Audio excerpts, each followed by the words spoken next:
निश्चितपणानं गेली 10 वर्ष त्याच्या पाठीमागे मी जात नाही,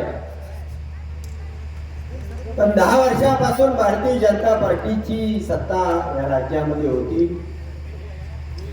आणि भारतीय जनता पार्टी मधून आपण लढलो होतो. त्यावेळी आपले आनंद खंडागळे हे घटक पक्ष म्हणून त्या ठिकाणी थोड्याफार मताने पराभूत झाले होते आणि त्यानंतर 5 वर्षाचं सरकार आलं आणि त्या 5 वर्षाच्या सरकारमध्ये त्या सरकारने आपला कुठेही विकास असेल, वेगवेगळ्या माध्यमातून आपल्याला मदतीचा हात असेल, असं कोणतंही धोरण त्या ठिकाणी त्यांनी केलं नाही आणि सत्तेच्या धुंदीमध्ये त्यांना आपण कुठं दिसलो पण नाही. 19ची लोकसभा आली आणि त्या 19च्या लोकसभेमध्ये मोहिते पाटील सुद्धा भारतीय जनता पार्टीमध्ये आले. आपण हा पुरोगामी माढा मतदारसंघ हा भारतीय जनता पार्टीच्या ताब्यामध्ये दिला. आपल्या तालुक्याने 1,16,000 इतकं मताधिक्य दिलं आणि त्याच्या जोरावरती भारतीय जनता पार्टीचे खासदार निवडून आले. मित्रांनो, त्यानंतर मात्र पार्टीच्या डोक्यामध्ये वेगवेगळे विषय शिजायला लागले.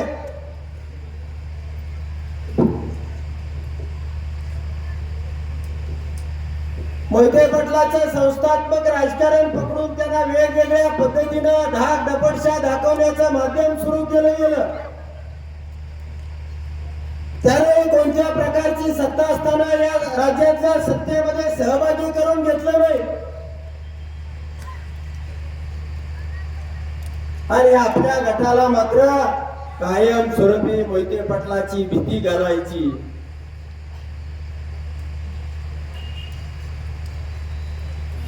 जानकर आणि मोहिते पाटील कधी एक होऊ शकत नाहीत ही मानसिकता ठेवून त्यांनी प्लॅन बनवला, प्लॅन,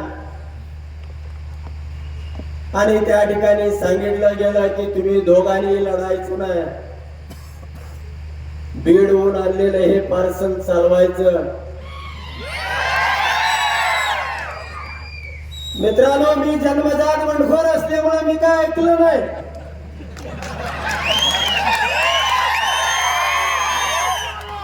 मी थेट जयंत पाटील साहेबांचं घर गाठलं आणि मी लढणार म्हणून सांगितलं. मित्रांनो, त्या निवडणुकीमध्ये आपण घसरलो. पुन्हा 5 वर्ष या निवडणुकीमध्ये मोहिते पाटील परिवारालाही काही दिलं गेलं नाही आणि आपला तर विचार केला गेला नाही. पाटील साहेब, मी सध्या राष्ट्रवादी अजितदादा पवार गटामध्ये,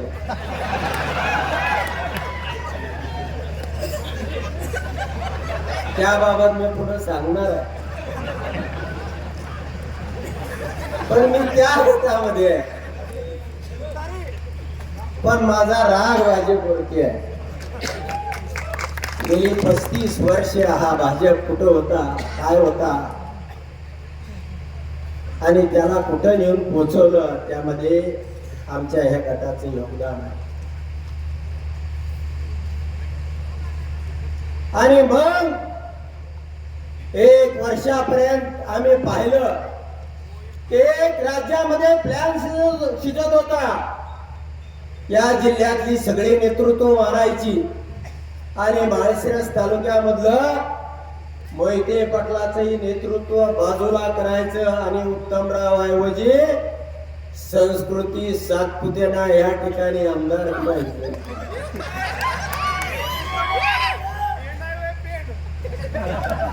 त्याला सोलापूरमध्ये निवडून आणायचं. मित्रांनो, 2019 ला आम्ही दोघंही फसलो होतो. या वेळेला मात्र हा प्लॅन काय आजचा नाही, बाळदादांना माहिती नसेल, पण दरेशील भैयाने आणि आम्ही 6 महिन्यापूर्वी हा प्लॅन तयार केला.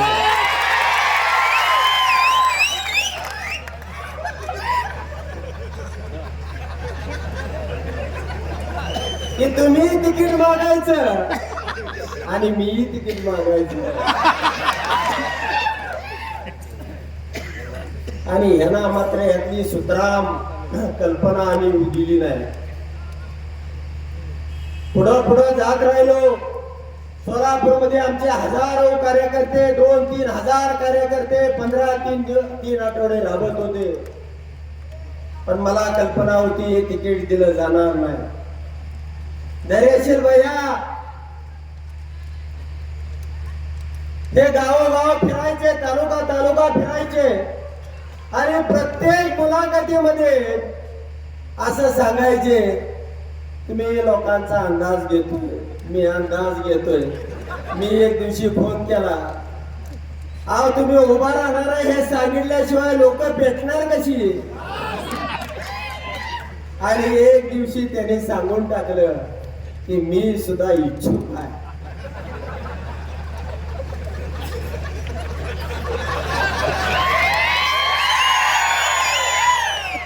आणि मग या लढाईला सुरुवात झाली. मित्रांनो, भारतीय जनता पार्टीनं जसं अशोकराव चव्हाणासहित अनेकाला फसवलं,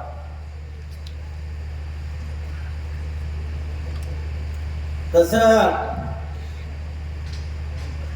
आमची ही जी कल्पना आहे ही आम्ही कुणालाही समजू दिली नाही. सगळा तालुका हादरून गेला. उत्तमराव जानकरांना विमानानं नेलं आणि त्याच दिवशी या तालुक्यामध्ये सभा होती. जयंत पाटील साहेब ते सगळं जग न्यायला तयार होते. बाहेरच्या बाजूला बावनकुळे साहेब उभे राहिले होते. उत्तमराव जरा इकडे या, तुमचा काहीतरी बुडापासून घोळ दिसतोय, तुम्ही मागायचं काहीच बोलत नाही. गेली अर्धा तास चर्चा चालू आहे, पण तुम्ही नेमकं काय तुम्हाला म्हणायचं मला कळलं नाही.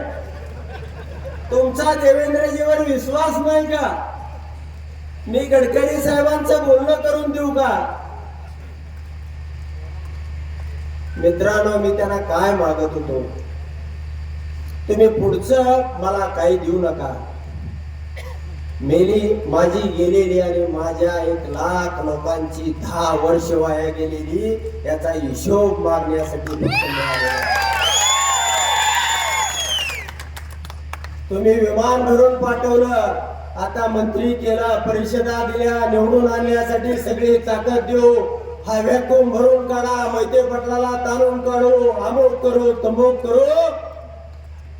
पण ह्याच मोहिते पाटलाला ह्याच उत्तम जानकरनं उभा केलेलं होतं आणि दगा देणं माझ्या रक्तामध्ये नव्हतं. मित्रांनो, कुठल्याच तालुक्यामध्ये असं उदाहरण घडणार नाही. जर आपण शब्द दिला असेल तर त्या ठिकाणी प्राणापेक्षा सुद्धा तो पाळला गेला पाहिजे. आणि ज्या वेळेला मोहिते पाटील कोणत्याही किमतीवर थांबत नाहीत म्हटल्यानंतर जयंत पाटील साहेब गेल्या 8 दिवसापासून 302 ची लेखणी दरेशील भैयाच्या विरोधामध्ये चालू आहे. 1-2 दिवसामध्ये त्यांच्यावरती गुन्हा दाखल करायची प्रोसेस अंतिम टप्प्यामध्ये आलेली आहे. गुन्हा आहे 2020 सालचा. आज निवडणुकीला उभा राहतायत म्हणल्यानंतर मला या सरकारला सांगणार, तुम्ही फक्त गुन्हा दाखल करा. दरेशील बायांना जेलमध्ये बसू द्या. हा उत्तम जानकर उभा म्हणून ही 6 तालुक्यामधलं रणमैदान नाही जर गाजवला आणि 3 लाख मताच्या फरकाने निवडून आणलं. नुसतं एवढंच नाही, ज्या दिवशी निवडणुकीचा निकाल होईल त्या दिवशी बेल नाही तर जेल फोडून धैर्यशील भैयाची मिरवणूक या जिल्ह्यामधून काढायची आहे. अरे आजच तुम्हाला दिसतं का राजकारणामध्ये अनेक पिढ्या, मी गेली 25-30 वर्ष झालं जयंत पाटील साहेब राजकारण करतोय. या प्रत्येक माणसाच्या मनामध्ये एक शंका आहे. आणि मलाही फोनवरती आणि प्रत्येक माणूस सांगतोय जयंत पाटील साहेब त्यांना एक भीती दाखवली जाते तशी मलाही तुमचा दाखलाच ठेवणार नाही. न्याय संस्था आमच्या टाचेखाली आम्ही रगडतो, तिच्या नरडीवरती आमचा पाय आहे आणि तुमचा दाखला आम्ही ठेवणार नाही. मग तुम्ही कसं आमदार होणार? तुम्ही सुद्धा काळजीत पडलाय. हा उत्तम जानकर चटणी भाकरी खाऊन मोठं काळजीचं सांगितलं तुम्ही. तेल संपल्यानंतर मोटरसायकल पालथी पाडून पंपापर्यंत नेणारा हा उत्तम जानकर. चळवळीच्या टप्प्यावरती मी कधी ग्रामपंचायतीचा सदस्य होईल असं मला कधी वाटलं नव्हतं. मित्रांनो, राजकारणामध्ये शत्रुत्व सुद्धा असतं. मोहिते पाटलांनी माझ्यावर सुद्धा 27 केसेस दाखल केल्या. म्हणजे मी काय गुन्हेबाळ होतो असं नाही. मी दिसला तलाठी की मार कबाडी, दिसला पाटकेली की बुडव पाण्या. माझाही धंदा असाच होता.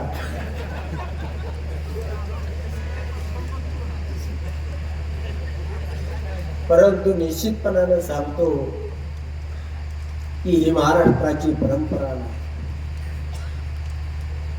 ही उत्तम जानकर आमदार होण्याची लढाई नाही. ही लढाई या राज्यावरती आलेल्या संकटाची आहे. मित्रांनो, पद येतील जातील ती उत्तमराव जानकरांच्या धमाल आहे. जर कुठली न्याय व्यवस्था अशी वागत असेल तर हा उत्तमराव जानकर बॉम्ब बनवून त्या ठिकाणी काम केल्याशिवाय सोडणार नाही. माझ्यामध्ये ती धमक नाही. मी कायद्याचा अभ्यासक आहे. मी 1988 चा कोल्हापूर युनिव्हर्सिटीचा गोल्ड मेडलिस्ट आहे. त्यामुळं तुम्ही अशा धमक्या देण्यानं, म्हणून जयंत पाटील साहेब आपल्याला विनंती आहे की निश्चितपणानं मी काय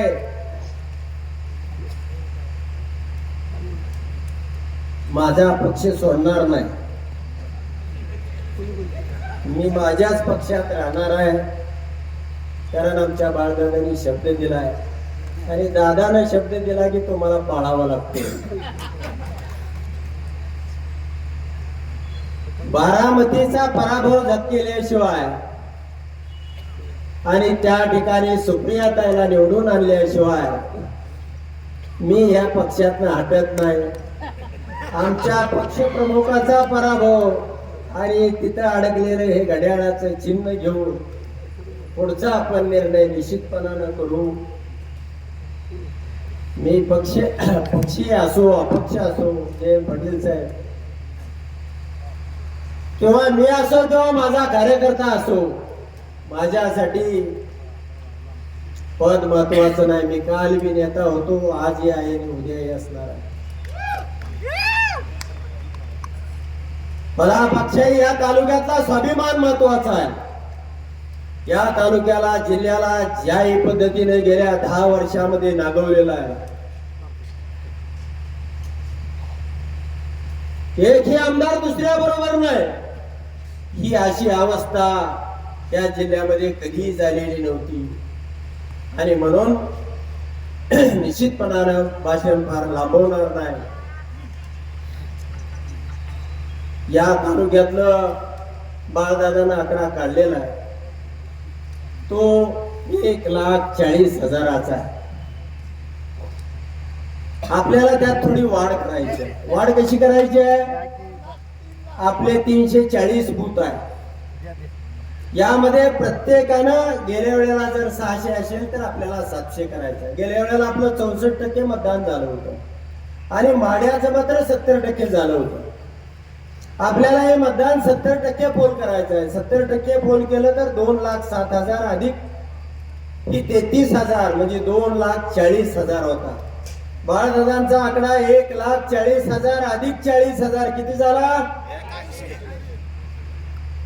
मग माडा किशात, मग हल्ला सोलापूर आणि बारामती वरच्या भागातले खुडूस पासून आधे इधर आणि वेळापूर पासून खालचे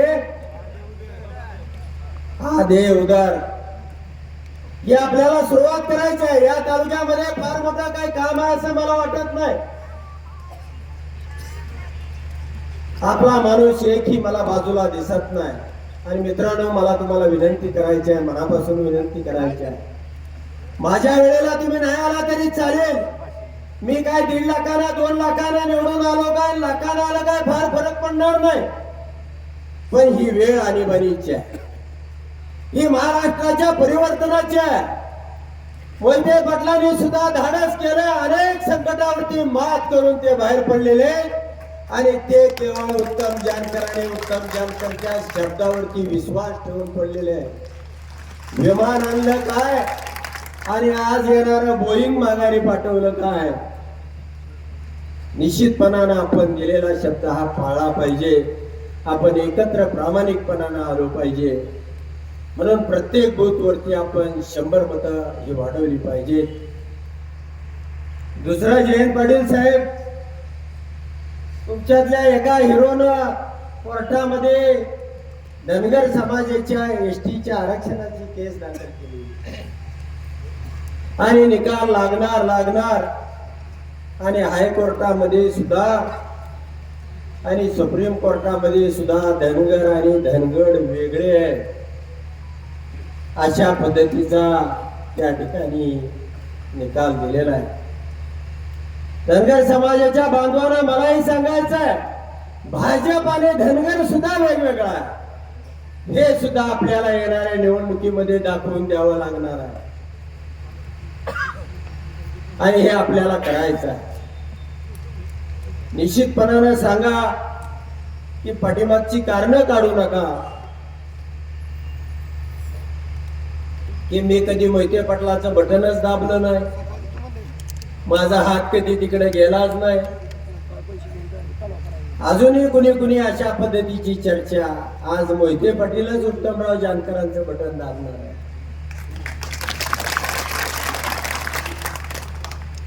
त्यामुळं कुणी अशा प्रकारचा मनुष्य वागता कामा नये किंवा एकही मनुष्य आपल्यापासून बाजूला राहता कामा नये. ही एकमेकाच्या विश्वासावरची ही लढाई आहे. आणि म्हणून सोलापूरला ज्याही पद्धतीनं नाव राम आहे, पण वागला काय बिघडला का? रामनवमीचा कार्यक्रम आणि एक माझ्या मुलीसारखी आणि अनेक महिला आहेत. राम मर्यादा पुरुष होते, त्याची घोषणा, त्याचा हातवारे निश्चितपणानं 5 वर्ष मोहिते पाटील कुटुंबियांनी सोसलं. पण आता मात्र आपल्याला माळशिरस तालुक्यामध्ये काम नाही. माळशिरस तालुका बाळदादाही नियोजन करतील. आपले सगळे कार्यकर्ते तुम्ही किमान 5-5 दिवस तरी सोलापूरसाठी गेलं पाहिजे आणि पश्चिम भागातल्या लोकांनी बारामतीसाठी गेलं पाहिजे. मी त्या ठिकाणी जमल त्या पद्धतीनं सभेसाठी किंवा वेगवेगळे वेळ घेणार आहे एवढं निश्चितपणानं सांगतो. वेळ खूप झालेला आहे. जयंत पाटील साहेबांनाही पुढे जायची गडबड आहे. परंतु मित्रांनो, हा ऐतिहासिक क्षण आहे. आणि हा नियोजनबद्ध पद्धतीनं आम्ही घडवून आणलेला आहे, ठरवून केलेला आहे. बाळदादांनाही त्याची थोडी उशिरा कल्पना आली. मागच्याच महिन्यामध्ये मी जवळजवळ हैदराबादला जात असताना दरीशिंग यांचाही फोन आला, तातडीनं पुण्यामध्ये यावं लागतंय, काही विषयांची चर्चा करायची आहे. मग काही माणसांना विमानानं बोलवून आम्ही हैदराबादनं पुण्यामध्ये घेतलं आणि त्या ठिकाणी मात्र पक्क ठरलं. आणि हे पक्क आज तुमच्या पुढं उघड करतोय. निश्चितपणानं आपण या पद्धतीनं वागूया. या ठिकाणी बाळदादा आलेले आहेत, ते आपल्याला मार्गदर्शन करतीलच, पण आपणही एवढ्या मोठ्या संख्येनं आला त्याबद्दल तुम्हा सर्वांचं मनापासून आभार मानतो आणि या ठिकाणी थांबतो. धन्यवाद.